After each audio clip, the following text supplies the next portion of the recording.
Welcome back to the Unbreakable Boundaries podcast with your host, myself, Jennifer Manili. In today's episode, I have a guest with me. Her name is Pamela O'Leary. She is the founder and CEO of Blossom Badass. And one of the reasons that I really asked her to be on this podcast, if you've ever listened to any of my podcasts before, I love finding people that haven't always found the traditional recovery, and it doesn't always have to be the blanket solution. There's no real goals or format that this has to look like. I think it really comes from committing to yourself to be the best version of yourself, and then taking mindful action in order to ensure that you are playing at your best. And this is something that Pamela has done. And she has been out on the scene. Hi, Pamela, by the way. Welcome to the show. Happy St. Patrick's Day. Very ironic we're doing it today. Right? It is. And so tell my audience how long you have sober. And thank you so much for having me here. I'm really excited. And I have, of course, the I Am Sober app, so I can tell you exactly. Yes. Today, at this moment, I have been alcohol-free with the grace of God, thank you, and my good friends for 4 years, 2 months, 16 days, 19 hours, 47 minutes, and 40 seconds. I think it's great that you have that app. What made you get that app? I don't know. I think I got the app after I was sober. I think it was probably maybe a few weeks after. That would be really interesting to figure out when exactly did I get the app. But I knew when I started, because I intentionally started midnight on New Year's Eve. So December 31st, 2017 at midnight, then I stopped drinking, although I was drunk at that moment. We could talk about that. And then, we'll talk about the article that I already wrote. But that app, I love having it. Oh my God. Can I tell you how much money I apparently saved, which is insane? I estimated about $20 a day, which I obviously wasn't spending $20 every single day, but I had memberships to Sonoma wineries. When I would go out and drink, I would spend a lot of money on drinking out, but it's the Ubers. The Ubers are the lifts back. So I do actually kind of think this is a somewhat valid estimate. $30,000, 720. I 100% can totally see that. It's amazing how much this stuff, especially when you're drinking out, right? Like you're going out, going to a bar, those things are really expensive. And when you're someone that has a little bit of a drinking problem, we can drink a lot in a night. And it's it doesn't even faze us to drop a couple $100 at a bar. So absolutely, it's probably even more than that in the last, in the last 4 years, because realistically, that's, come on, you've probably spent more than what, I can't really do math, but like $8,000 a year, 8 times 4 is 32. So 9 times 4.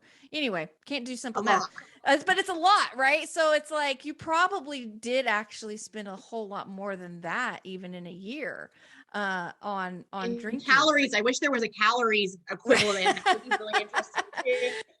Sleep improvement and sleep, weight loss, like all the metrics. It's pretty cool when you try to actually quantify it, because it's real. So you, this is not a norm for people. Like sometimes we don't always have special days or things that we look forward to and say, this is the day that I'm picking. Usually we don't even know the day that we got clean was really the day we were going to get clean. But you really kind of made a decision on December 31st from what I heard, right? So you said December 31st, you were like, okay, this is my last day drinking. Now you were pretty hammered on that day, but on your New Year's resolution was to stop drinking, and you achieved that. Is that what I'm to understand?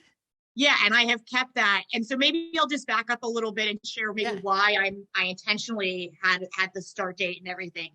And we can, please probe, we can go deeper into this. So and I'll just share with everyone, this is my first time really publicly talking about it. So I am scared, and I'm trying to be very brave and harness my inner badass, and I will probably cry, and all feelings are welcome. Awesome. And that is harnessing your inner badass, is to allow that vulnerability to come. I, by the way, I am just very honored that you were willing to come on publicly for the first time here. This is not a small thing.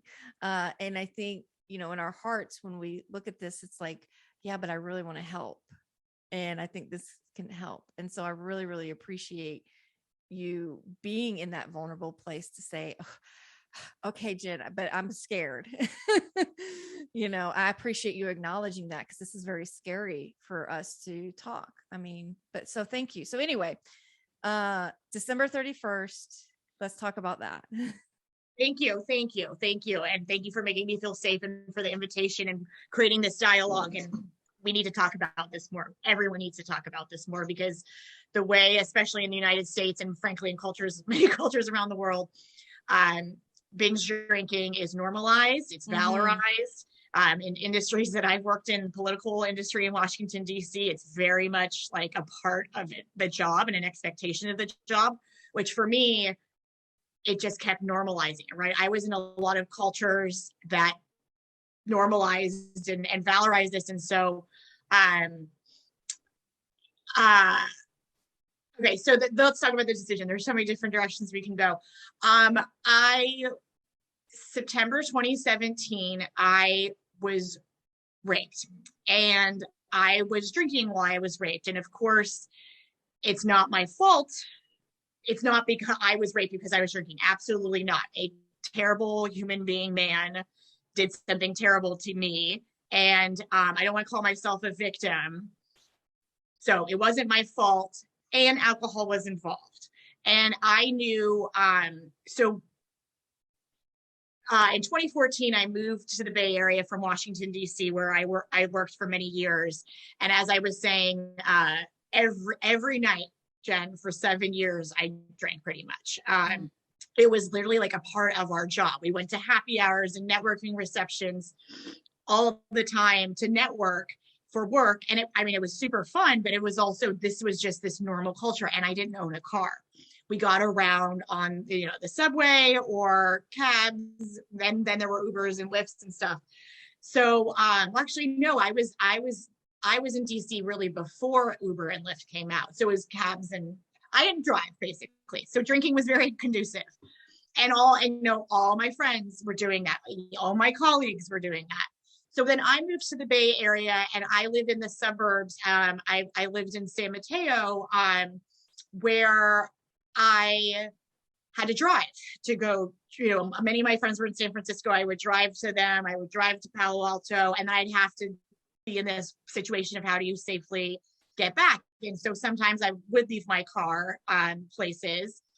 And so I was starting, I one time on my monthly pilgrimage basically to Napa Sonoma, I sprained my ankle drinking while wearing my acute platform wedges. And it's like, that was an indicator I didn't listen to. The realizing, and again, Bay Area drinking culture is very different from Washington, D.C. drinking culture. Right. And I was drinking more than my friends. So all these things I started to notice, but then what really kind of got me was it was starting to impact friendships of mine, friendships of over 15 years. Right. We were very close friends, but my inappropriate, offensive, disrespectful drinking behavior had started to have fallout in those friendships. And so that was where it was starting to really wake me up. And I was talking to my therapist, and I hated her, but she was kind of pushing me in a way, and she was great. And thank God for her, but she was kind of pushing me you're kind of an alcoholic, without saying it that way and with doing it in a nicer way. She's right. You have a problem with drinking. Let's try moderation. Let's try 2 drinks a night. And I was like, all right, whatever, I'll try it. and I couldn't do it. I couldn't do the moderation of two. So all this is before I'm raped. Sorry if I'm going back and forth. No, it's okay. I have a couple questions though. Let me ask you. Sure. So when your therapist said, let's try moderation, and she goes, let's just have like a couple of drinks a night, what was your initial reaction to her saying that? And here's my first: profanity is a part of my authenticity. So here we go. I was like, fuck that. Like, I don't have a drinking problem. Like, fuck you. Don't tell me this. Like, don't, psychoanalyze me and do all this. So I was very resistant to it. I was like, okay, well, whatever, we'll try this 2-drink thing. And I couldn't do it. Right. And when you realized that you couldn't do it, what was going through your head at that moment? I think it was, and I had a lot of other things going on in my life at that time. A lot of other big, just personal, professional decisions I was making, and just, stress as well. So I was like, I don't want to deal with, I even when I did therapy in Washington, D.C., one of the 2 things that I never really got to address, but I knew was one of them was the drinking thing. So I think it had always kind of, I knew I drank a lot. I'm an Irish Catholic, right. Irish American. My last name is literally O'Leary. I had an absurd tolerance for a petite young woman like me. And I could outdrink the guys. And then again, there's some stupid pride in that, which is complicated too. But, and so I was resistant when she said that. And then she kind of was starting to say, oh, you should go to an AA meeting. I was like, fuck AA. I don't want to do that. I don't forget that. I'm not, because I think with so many things in our society, it's this or it's that. Like, so for rape, we think it's just someone being kidnapped in the alley and being raped. And that happens. And that's very terrible. But it's also most often acquaintance-based rape, right? With someone that which is what happened to me. So it's the spectrum of, and even some people we'll talk more about, but people didn't call my rape a rape, even people I deeply love, and that was shitty. So with alcoholism, substance abuse disorder, whatever you want to officially call it, it is a spectrum too, right? Yeah. There are people who are very, have a very severe, significant form of it and do need to go to rehab or whatever, and God help those people. But I'm also an alcoholic, and I didn't need that, which made it perhaps even harder for me to identify and name that I was an alcoholic when it came in a different form. So, and so let's go here, because it's like you said, these things, substance abuse issue, addiction, whatever you want to call it, there is a spectrum. And I love that term. I don't know if I think, for a lot of us, we look at it just like one way or another, right? Either you're this or you're that. And it's not that, right? Like, a lot of people have different stories. And that's why I think it's really important for us to talk about more about what works for different people and what sometimes just end up having to be, right? So when she said, go to an AA meeting, what was because and this is not a judgment, because I totally, like, when I first started, because I am 12-step, right? I did do the 12 steps only because literally nothing else worked. I tried and I was, desperate. And if I could have done it any other way, I would have, right? But this was my journey, and that's all that it is. But I definitely had a lot of resistances, mostly out of just a preconceived notion of what it meant to be either an alcoholic or an addict. So what was that like for you? Like, when you think about AA people or 12-step people or whatever, what picture comes to your mind? Yeah. And again, I'm afraid to say anything because I want to recognize that that is God's work. That is life changing. It helps families. It helps individuals. It has been, and many people I love dearly are also committed to 12 step and to AA. And so I have nothing but mad respect and appreciation for what they do for the world. It has just not been a part of my journey. In 4 years, I've been to 4 AA meetings, and I actually think it was only the first year that I went. Yeah, okay. No, here we go. So I hope it's okay that I say this. It is, and I'm going to set the context later because I do want to make sure that people understand why I'm asking this, and then it's not a judgment, because I do think that we absolutely, if you're not part of the world, I think subconsciously a lot of the people on the outside do create visions and pictures of what that is, and it's not accurate, but I think it's interesting. And I think that's part of what I want to dispel is those kinds of frameworks that people have of going, oh, no, my loved one couldn't possibly be one of those people. And so they're just struggling with this over here. They couldn't possibly be one of those people. Right. So I like talking about the pictures that we create or we think of when we think about this stuff. So then we can talk about what it is really. So I think it's interesting because I think, and it's not just you that's ever created a picture when someone says, maybe you need to go to AA, right? I think the majority of us are like, that's not me. Because we have this vision in our mind of what that is. And so that's what I'm curious about was, what is your vision of what that is? Not that it was accurate and you know better now, right? But at that point, when she said, go to AA, what vision pops into your mind when you think about or when you thought about that at that time? Yeah, I think, and it's hard for me to put myself back into that perspective, but we'll try. And I guess I'm going to ramble, and please rein me in if I need to. At this point, so we're talking, January 2018, starting in February 2012, I started a deep fucking empowerment journey and healing journey. I broke up with a partner who I was with for many years that I was going to marry, lived with, and that was devastating. And then I had a number of professional, very serious mishaps. And so I had done a shitload of work. I had done therapy, I had done coaching, I had done landmark education, I had done retreats, I had done multiple healing modalities.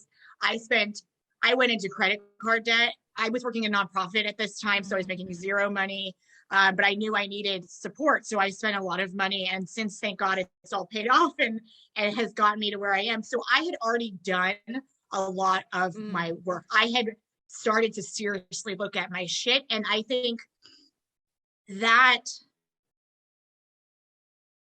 so my first AA meeting, and I hope it's okay that I name the organization because it's the fucking most badass organization in the world. I guess it was March 2018. I really want to look at the dates, but I believe it was then.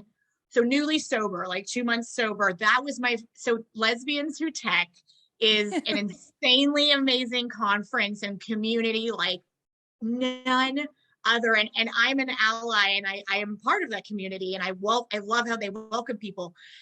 Obviously, being the most fucking inclusive organization that they are, one of their kind of side events thing was actually a 12-step meeting, an AA meeting. And one of my friends in the community was also newly sober, and that friend took me to my first AA meeting that was in San Francisco in the Castro with predominantly lesbian identified people. And so that's the most fucking inclusive, warm, welcoming AA meeting you could ever have. And so, and it was very positive for me. And then I think I went to maybe 1 or 2 locally in the San Mateo area where I was living. And so that first one was really awesome, and it made me think, okay, I want to go to some other ones. But then I went to ones around here, and again, people love, hate landmark education. It has changed my life. And I did it, like I said, February 2012, I did the curriculum for living, 4 courses. And since I've done more courses, actually, my last landmark class was a month before I got sober. So actually that was a huge thing. Yeah, I did the second communications course a month before I decided to get sober. And I think that was wildly instrumental in my empowerment journey. And so, yeah, we're going 1,000 different directions, and I hope this timeline all makes sense. But so for AA, here's why I don't AA. Maybe I can answer that question. Okay. You want me to answer that one? Yes, let's go there. Okay. Again, with nothing but love and respect, and that for other people, this is life changing, and I really don't want to disrespect it. Just for me, this is not the path. When I have gone to meetings, oh yeah, I went to, okay, so I've only been to 4, and I went to 2 also at another amazing community I'm a part of that's also super inclusive. Renaissance Weekend also had, and that was on my 1-year celebration. I think I have fortunately done a lot of the healing work that I think 12 steps provide. Yeah. And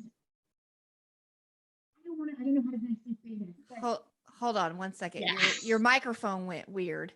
Oh, can you hear me now? Yeah. Okay. I don't know why. It just kind of went weird. So hopefully I remember to edit this out, but if I don't, keep it moving. Well, is that the universe telling me to shut the fuck up about AA? Yeah. Well, and here's, okay, so let me make you feel a little bit better about this. Yeah. Okay. So the 12 step, and I think you're exactly right. So the 12-step programs are really designed to help someone in a literally it's step by step get to that place of healing, of getting to that place of empowerment to uncover who you really are. And there's like a journey. So like if you go into self-awareness training, like you say, you are already doing the self-awareness, you are already doing the empowerment. Most people that go into 12 steps have had 0 of any of these. They've tried the therapy, they've done but most of the therapy didn't work because they were just telling the therapist what they wanted to hear. And it wasn't really ever a true healing journey, right? Yeah. The 12 steps is designed to be able to do that from a peer-to-peer perspective, right? These are not people that are trained on how to empower someone or help someone heal. These are not therapy modalities. This is a spokes on a wheel in terms of, it's not the end all be all for everything a person needs to help themselves. It is just a way to lift people up in that empowerment. So what I'm hearing from you is you already had a big foundation of someone that takes, when you go into the 12-step programs, I've been in there for a long time, the amount of work that you did was of someone that has probably 6 or 7 years sober already, that has only done the 12 steps. So you're saying that it was like, well, I'm kind of in a little bit of a different path, but I'm still doing the things that AA or NA or any of the 12 steps, if I was to do that, this is what I would be doing. I just found it in a little bit of a different way, through a different role, right? But it's still the same core concepts. AA is providing. So I just want to kind of help and make that, have people understand that this is where sometimes people's paths can diverge, but the core concepts of the reasons why the 12 steps and any other, it doesn't matter, celebrate recovery, smart recovery, Dharma recovery, this is what we're doing. So you found that in a different way. But it just wasn't AA, and that's okay. Exactly. And I think it's how are you entering the journey, right? And maybe if I had a different path, that the AA would have been that entry point into my healing journey. But I fortunately had Landmark and other things come into my life, and I had very intentionally created my own empowerment journey. That's the business I'm now building today. But and when I went to AA meetings, it kept kind of, I felt like me, it kept it in this like, oh, I'm an alcoholic, this is so bad, I fucked up, what am I, what, like it kept, there wasn't an element for me, just in my limited experience, there wasn't this deep possibility moment in it. Right. And again, I'm a big fan of your language creates your world. And if we're stuck, even if, I'm an alcoholic, I prefer to say I'm sober. Sure, I am an alcoholic, but I'm sober. Right. It's the same word, but damn, sober is possibility. It's clean, it's strong, it's empowered. I want to attach to that word. Right. And I think, and this is where like sometimes we have to look at the frameworks under which language we're operating under. Right. Mm-hmm. So, and I'll just give you an example. So, I don't identify, like my whole identity isn't around me being like an addict. Right. But in terms of continuing to say, I remember when I first said those words and really meant it. To me, that was an empowering moment. Yeah. Right. Where it was like, I feel free for the first time in my life to be able to embrace the fact that I have this issue. Right. That's the framework under which I personally operate under. Not everyone operates under that framework. Right. Yeah. So they may want to use a different word that makes them feel empowered and free and strong in themselves. Right. And so it doesn't have to be that. Now, the 12-step programs have, we have our unwritten social contracts of language and verbiage. And that's more to create that sense of community and that we're all the same. Not so much to keep us necessarily down, but I hear what you're saying. You're going, I want to feel this empowerment. I want to feel like I don't have to constantly be held back in my life. And I think that's really important. And I think that's really what we want to all get to. And not everyone has it. Honestly, sometimes, and this is why I think it's really important for people to have recovery mentors, AKA sponsors or whatever, especially in the 12 steps, because, if not, it's kind of like the blind leading the blind. Yeah. So, I think you're on that though of, and AA is a little bit more of a build. Like I said, you have to really, go for a really long time to start even kind of feeling that empowerment. And it's mostly because of where people are coming in at. Zero healing, completely destroyed. They don't have money to invest in like other things, like because you had even mentioned I put myself in debt to get this healing, to get this empowerment. Well, some people, they don't even have that option. Yeah. I had access to credit cards. Yeah. And so I think quite a few other people that I have known have taken a different journey where it's like, I really want to change my mindset. And so they go get like mindset coaching, or they go get, empowerment, they go get other things in different forms. And this is the free version of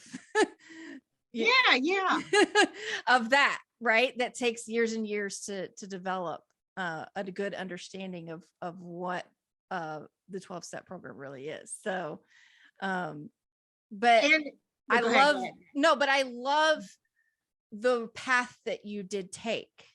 I love that, because I think that's where we all want to be, is in that place of doing the courageous thing, empowering ourselves. How are we speaking about ourselves and the language? And I don't co-sign all of the language that we have used in 12-step programs.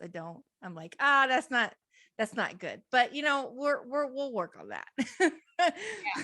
But you know what, in all of this, it's also funny, and I'm taking so many different tangents, so rein me in. But last night I was literally talking to my best friend about how I'm considering going to AA, because the final frontier, I feel like, for my sobriety, and again, it's an ever evolving fucking final journey, but I'm really struggling with sobriety and romance and intimacy right now. And I do think knock on wood, I think, because I'm good Irish Catholic crossing myself.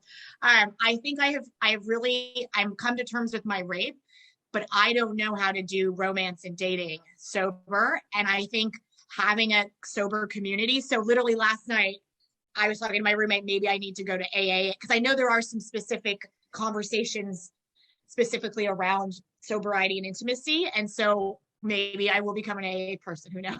Well, and I'm so grateful for even for my recovery mentors in the past, which we call sponsors and whatnot, because they have, and it's always like when you go into a community, no matter what, you still have to filter through and find your people. Not everyone is for everyone, right? So it's like, okay, what are we looking for? This person seems to kind of understand and have that and can help me, because I will tell you, man, that's one of the first things that we really hone in on as part of the 12 steps, is that relationship and intimacy, because we're so destroyed in that area in so many ways. I mean, we've done so much damage. We don't have a good relationship with ourselves. Sexual health is out the window.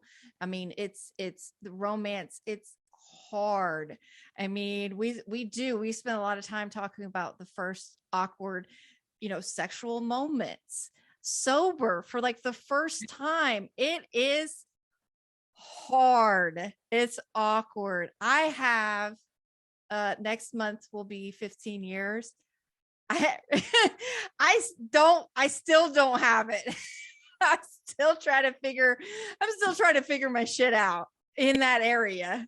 This is the hardest area that we have.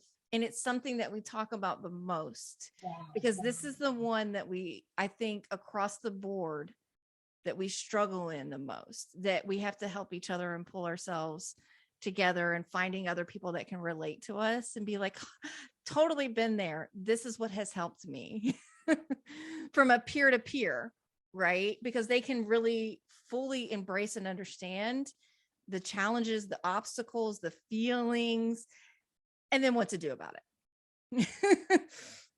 So, it's definitely a thing, though. You're right. It's a thing that gets very underestimated and under talked about, as part of what is going to help someone the most. I don't think we talk about it enough. I don't even think we talk about it enough in 12 steps. I think this is where it's like the blind leading the blind.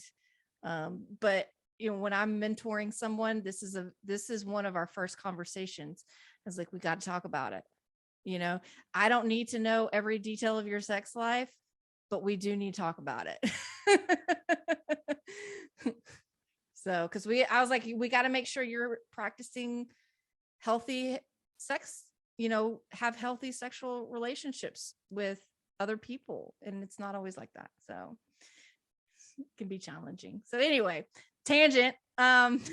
We love tangents. We do love tangents, but this again, so we've spent a lot of time talking about AA, that wasn't your path. And let's talk about, because it wasn't your path, let's talk about the first 90 days that you got sober. I think those were I don't know if I would say those were the hardest. I think the hardest, almost exactly a year later, it was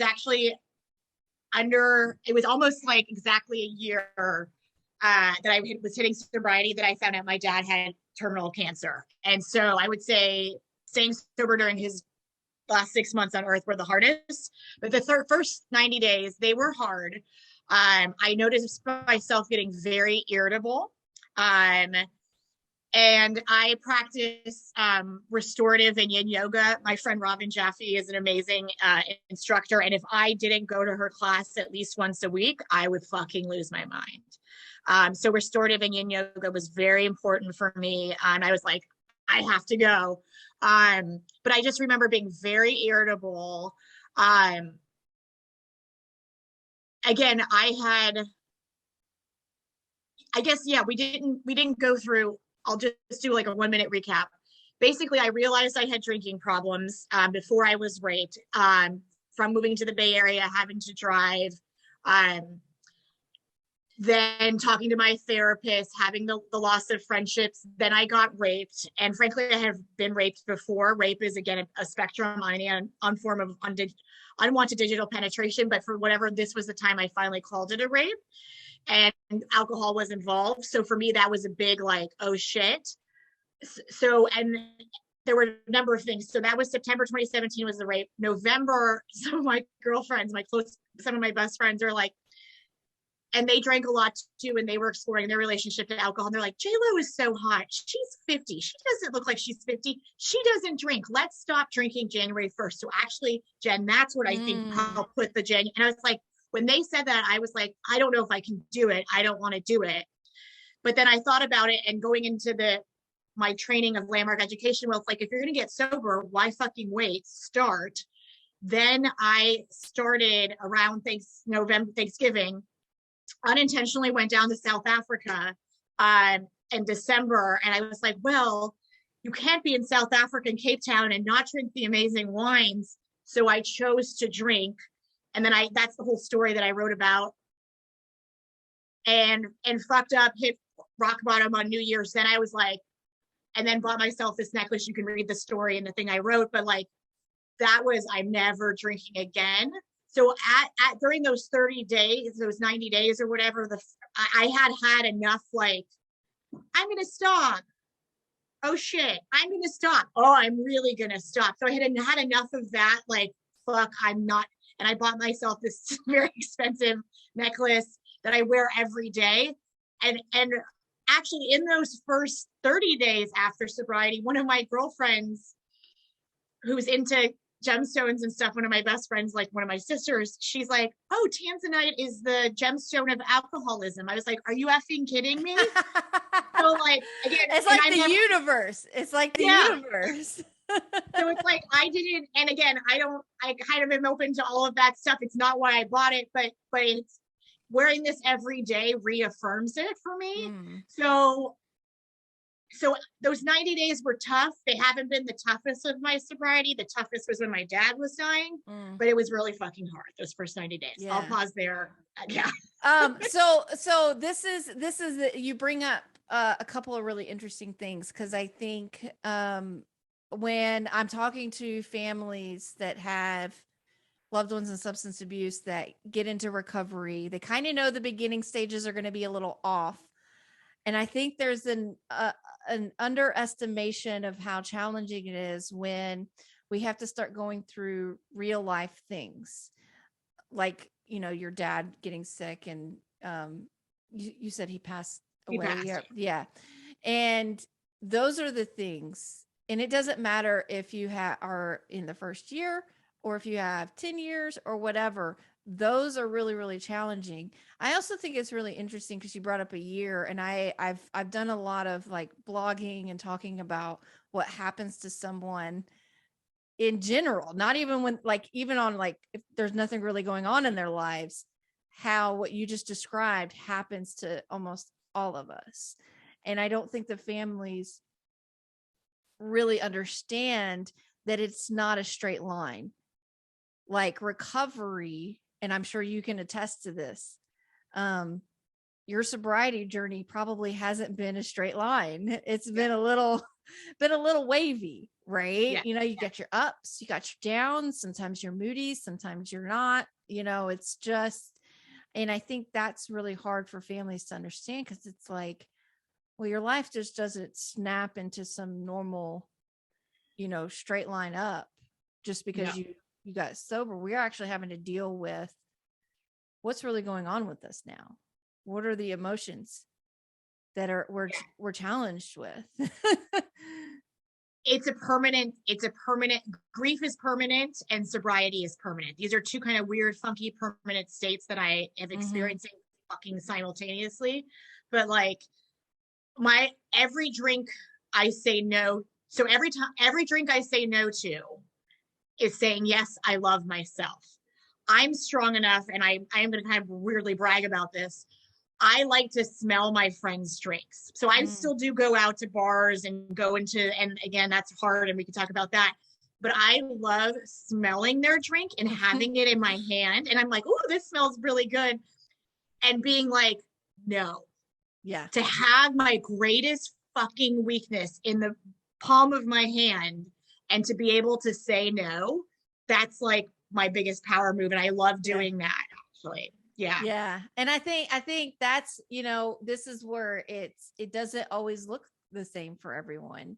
I mean, I can go into a bar, like just the other day, I was out having lunch with a friend, and she's not in recovery or anything. And she got a drink, and she could not tell for the life of her. She wanted to change vodka to whiskey, and she couldn't tell when it came if they actually changed it or not. So I was like, well, let's see. And I took a whiff, and I said, that is definitely whiskey. She's like, okay, good to know. Cause it's like, she got like some nose blind. I don't go around doing that a lot, but it was like, oh, I know that smell. That is whiskey. That is definitely not vodka. She goes, okay, good. They made the drink like I like.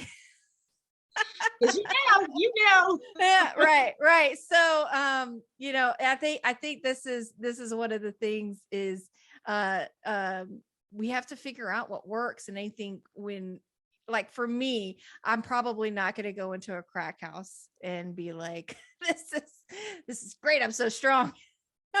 Right. But for other people, I think that is a great place to be, to say, I have, the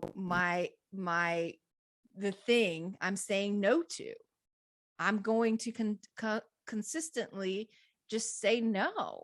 And especially in that world that is, as we were talking about in the beginning, it's such a social norm.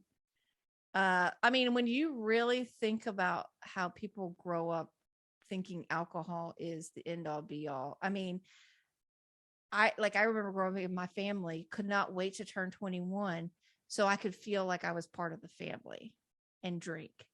Those kind of thoughts, right? And it's so powerful when we get to stand on our own and say, that's just not my path, and I'm okay with it. It's like a full acceptance of it. So I think that's just I think you have an amazing story of what it can look like for someone who really just commits to themselves and say, I'm going to do this thing. Now, in order for me to achieve that goal, what do I have to do for myself? And I think that's what you've done, right? You're like, okay, I'm going to do this thing, and now I'm going to figure out how to make that happen. Thank you. It's, and with the grace of God, I'm Catholic with a deep affinity for Judaism, and I love praying with my Muslim friends as well, and Hindu friends. It's a commitment to an ever evolving version of my best self. Mm-hmm. Every drink I say no to is saying yes to I love myself. Mm-hmm. And coming sober and staying sober is the best decision I have made in my life. Yeah. And it hasn't been easy every day. And yet, still the best decision.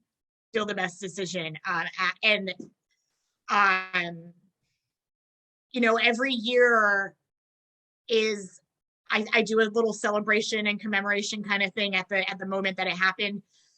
And I hope to God every year it gets bigger and bigger and bigger, but I could relapse at any moment. If I just drink one drink, it's all gone.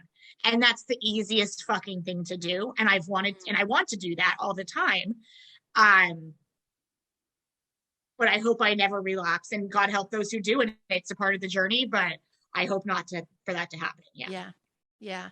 And I think here's here's what I admire is when we go into that place of thinking that it can't happen to us or it wouldn't happen to us or there's just no way I would go back there and all those kinds of thinkings, I think that does us a disservice. And I think what's really important for us and for you and what I like to hear is someone that can say I can relapse at any time. It doesn't matter how long I've had sober. It only matters what I do today, because all of that, doesn't matter if I don't constantly wake up and make a decision every single day. And at this point, like, I don't think about it every single day, but I do take steps back and go, where am I at in my recovery right now? And if something really traumatic was to happen, say I lose, a parent or whatever, is my recovery where it needs to be in order to support myself through something like that? And if the answer is no, then I need to figure my shit out. And that's kind of my gauge of where I'm at. Pamela, I just really, really, again, want to thank you. We're kind of coming up on time. I do want to just talk a little bit about your Blossom Badass, because you own your own empowerment company. And I love that idea. So just tell me a little bit about that idea and what you do. Thank you. And we may change the name. I'm still figuring that out, but I definitely will at least be like a hashtag tagline, and I'm trademarking that soon. So, and what, now that I've shared what I shared with you earlier, I'm like, oh, this makes a lot of sense. And it parallels my sobriety journey because, I'm not yet married. I hope to be married someday, but my sobriety is the biggest vow that I've made to myself. And as I've talked about, and thank you for letting me share, my journey has been this kind of create your own adventure of an empowerment and healing with 1,000 modalities. And I, with the Blossom Badass, I think I'm going to focus on, I identify as a cisgender woman, and I want to focus on starting primarily with women and those who identify as such, and then ultimately would love to serve all forms of underrepresented communities. But and I especially want to serve people who are starting their journey, right? When they're, and I identify as a recovering alcoholic. I identify as a recovering perfectionist. I identify as a recovering insecure overachiever, and all that perfectionism, insecure overachievement is definitely tied to the alcoholism, and that could be a whole conversation. But and I really want to particularly serve insecure overachievers and on their journey, especially career women who are go and burning the fuck out. How can we help you to blossom as a badass and to commit to this ever evolving version of your best self? And there'll be a variety of products in the future, but my first offering will be empowerment retreats. So kind of how Landmark was for me, of like kickstarting that journey and exposing to, like, I didn't even know all the modalities that were out there and options, and everyone's journey is different. But I want you to know what are the options out there for you in terms of healers, in terms of practitioners, classes, and everything. Yeah. So we'll guide people on this journey of defining success and happiness on their own terms and loving themselves, thus being able to actualize their potential in the world and make it a better place. Well, and I think that I just love that, because so many people, they'll say like, oh, well, I know that certain things need to change or whatever. And it's like, where do you land then? So it's like, okay, I have these changes. I'm not even 100% clear on what the changes are. I just know that something's got to give. Something needs to change. Yeah.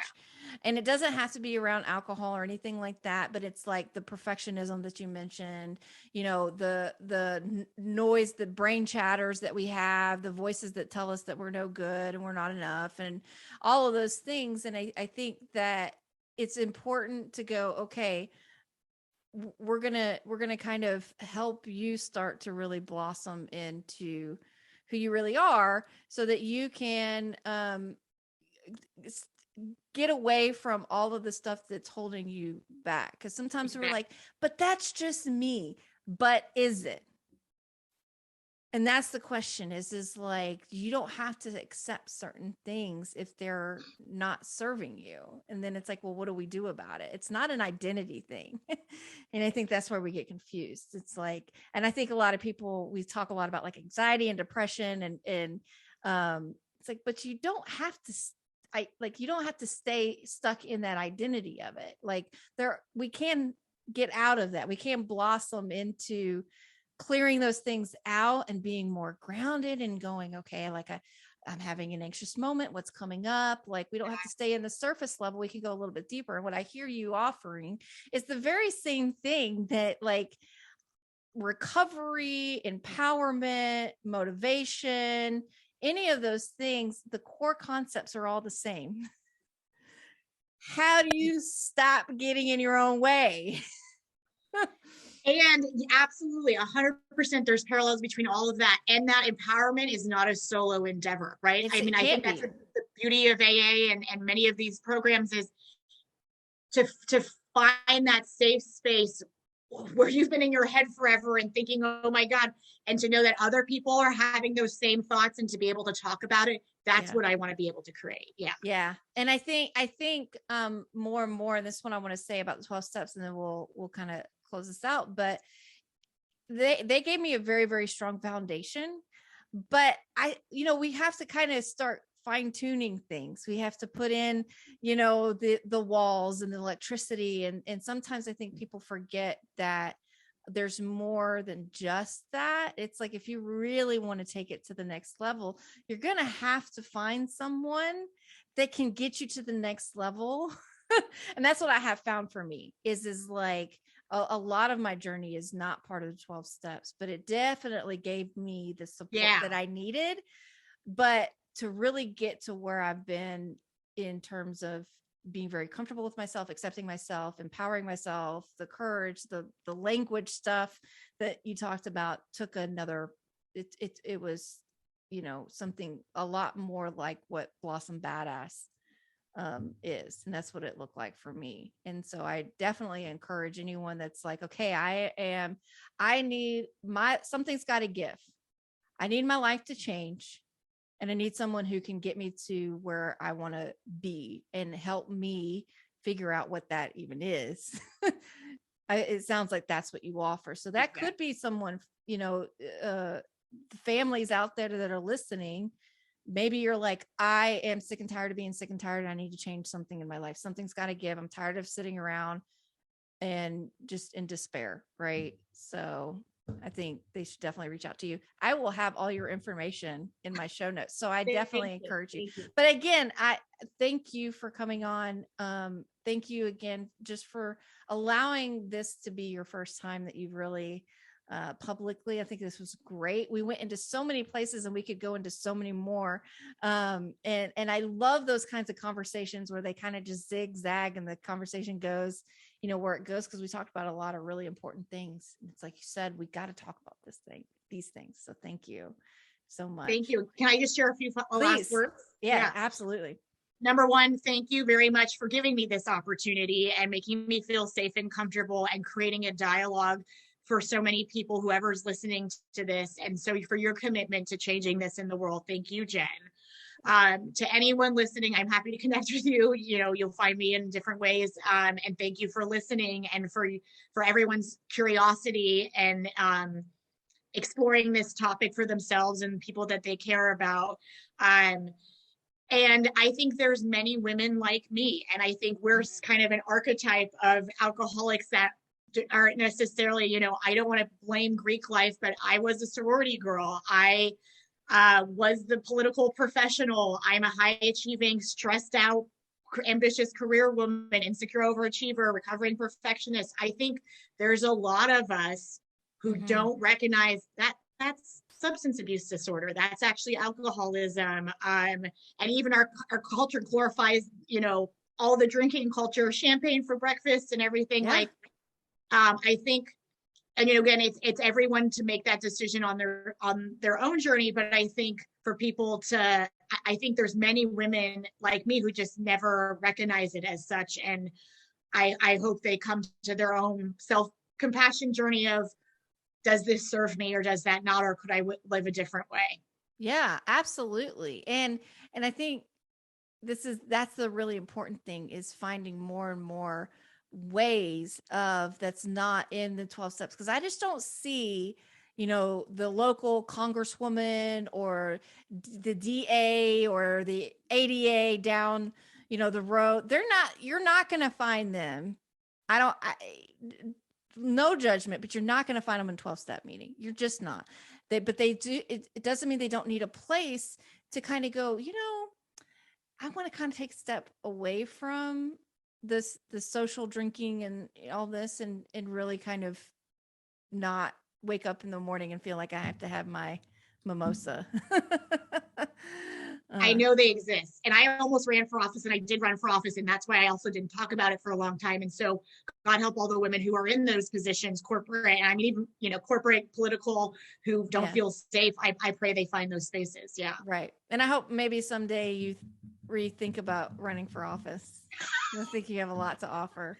Thank you. Not just, not just in, recovery or anything like that, but just, overall, I think you have a lot to offer, and you could really help a lot of people just kind of be, how do we be our best selves, even if we're a politician? Thank you. Well, you too could consider that. So. Yeah, maybe. Yeah. I've never thought about it.